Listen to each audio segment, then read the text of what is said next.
les a sur lui pour acheter une voiture et sortir. Et du coup, il savait pas trop ce qu'il allait faire avec. Il faut passer une bonne soirée. Ah, il y a de quoi. Pour eux, en tout cas, il y avait de quoi passer une bonne soirée. Maintenant, elle va être nettement moins bonne. Les automobilistes ont tous été raisonnables. Jusqu'à cette voiture noire. Elle s'est arrêtée une centaine de mètres avant le contrôle pendant de longues secondes, avant d'enfin avancer jusqu'au policier. L'inspecteur principal Jason a tout de suite des soupçons. Forcément, quand une personne adopte ce genre de comportement, on se doute bien qu'il y a quelque chose de suspect derrière. Alors ça peut être soit la personne qui échange, le conducteur échange avec le passager de place, soit les occupants essayent de cacher quelque chose aux policiers. Et ici, en l'occurrence, je pense qu'on va plutôt se diriger vers ça. Dans la voiture, une bande de copains. Le conducteur ne semble pas dans son état normal. Tu prends des médicaments? Hein? Tu prends des médicaments? Non, aucun médicament, frère. Je prends pas de médicaments. C'est là, t'es sur ton nuage un peu. Non, c'est juste Ouais, le stress. C'est juste le stress. Mais je parle à lui, pas à toi. Les policiers les font descendre du véhicule pour procéder à leur contrôle. Une situation que ces jeunes hommes n'apprécient pas. Arrête, c'est bon, hein. Qu'est-ce qui se passe, les gars? On n'est pas Ben Laden, calmez-vous. Bon, maintenant vous reculez, vous allez vous mettre là-bas sur le côté. Monsieur, je vous parle. Allez vous mettre là-bas sur le côté, s'il vous plaît. Je vais vous demander de décaler. Le conducteur se soumet au test d'alcoolémie. Négatif. En revanche, celui pour détecter les stupéfiants s'avère plus intéressant. Positif cocaïne. Ouais. Et il est positif au niveau de la cocaïne. On va pousser un petit peu les recherches un peu plus loin.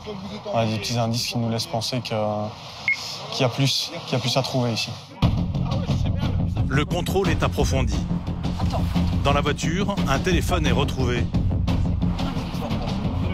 Un modèle basique qui n'a normalement pas vraiment la cote auprès des jeunes, mais qui est souvent utilisé par des trafiquants de drogue.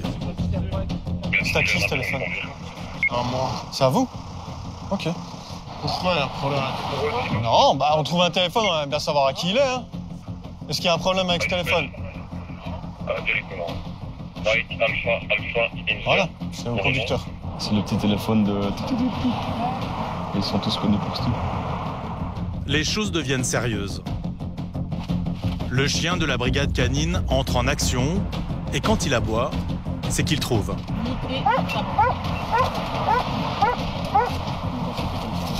Un petit sachet d'herbe de cannabis dissimulé sous un siège.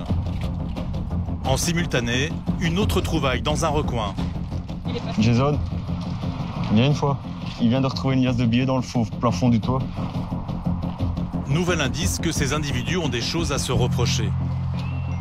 C'était caché dans le faux plafond du véhicule. Donc le collègue a eu la bonne idée d'aller fouiller là au-dessus.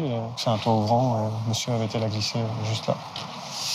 Donc on commence petit à petit à trouver ce qu'on cherche.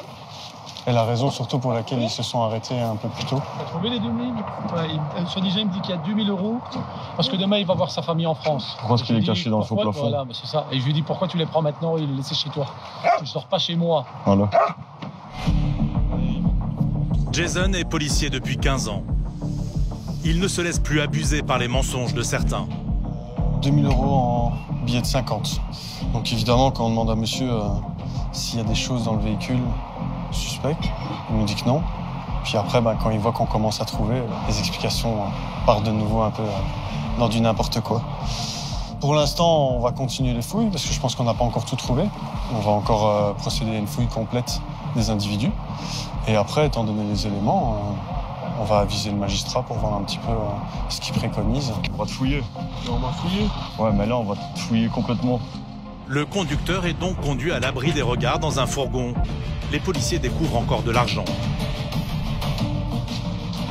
C'était où? Sur lui, dans sa poche. Ah, ok. Pour acheter une voiture. Encore pour acheter. Mais il sortait en même temps, donc il les a sur lui pour acheter une voiture et sortir. Et du coup, il savait pas trop ce qu'il allait faire avec. Il faut passer une bonne soirée. Ah, il y a de quoi. Pour eux, en tout cas, il y avait de quoi passer une bonne soirée. Maintenant, elle va être nettement moins bonne. Parce que là, ça commence un petit peu à se refermer sur eux. Leurs explications tiennent de moins en moins la route. La fouille continue, plus poussée. Cocaïne. Cocaïne. S'il te plaît. Dans le calbut. Le magistrat de garde vient d'être contacté et sa décision est sans appel. Les 3 copains sont interpellés. Bien, messieurs, suite à tout ce qu'on a découvert, d'accord, les stupéfiants, l'argent, votre attitude avant le contrôle, vous êtes tous les 3 privés de liberté judiciairement. Le véhicule va être saisi judiciairement. L'argent... Laisse-moi terminer, monsieur, s'il vous plaît. On en discute après. L'argent est saisi judiciairement également. Les stupéfiants, forcément, aussi. D'accord ? Et on va partir en perquisition chez vous.